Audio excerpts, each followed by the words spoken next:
Let's turn to business news now with Nona Peltier. Hi, Nona. Hello. New Zealand dollar fallen to its last level in 2.5 years. What is it? What did it close at? What have you got there? 65.5 cents right at the moment. So yesterday we were at 66. Yeah, so what's behind all of this? Well, it's basically what's happening is really the US dollar is the story, and it's the US economy. So they had some manufacturing data overnight and it was really strong. The strongest in 14 years. That's a lot.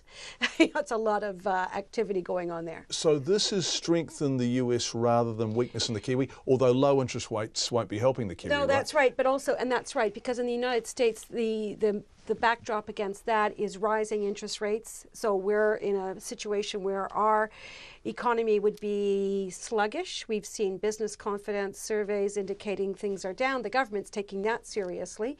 Well, so should we all, because that's indicating that our economic growth is losing some steam.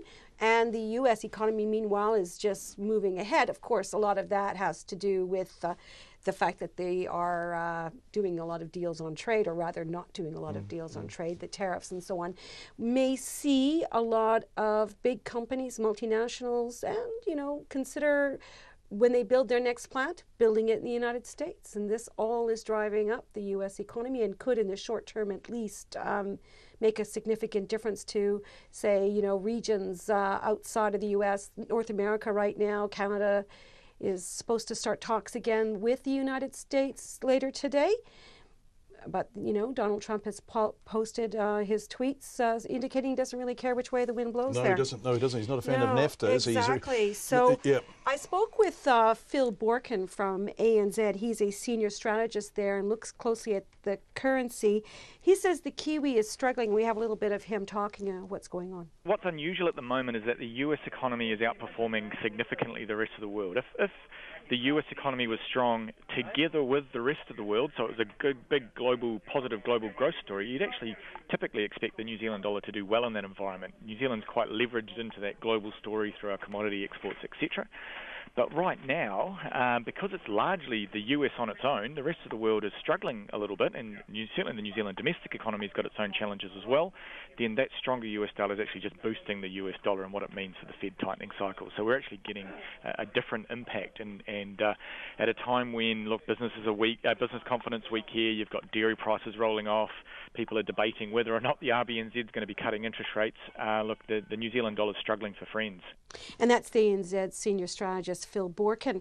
Now, just on the upside, we have had some stories recently about some potential good trade deals for New Zealand in Asia Pacific. We know that there is one that's maybe in the works. It's the ASEAN nations. That's 6 other countries, including New Zealand, China, and India. Those talks have been slow for years, 6 years. But it's looking like maybe there would be a deal there.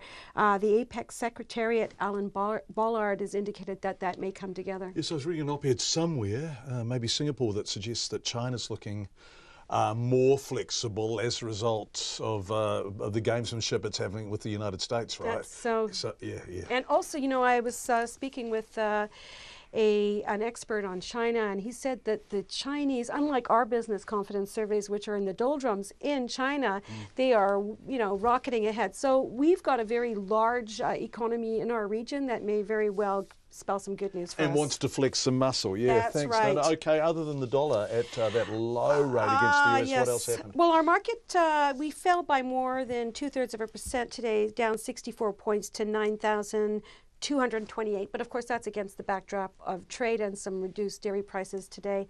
And so, that was us. And just to recap, the dollar, we were trading at 65.6 US cents, 91.2 Australian, and 51 pence. Nona Peltier, thank you very much indeed, Nona. Appreciate it.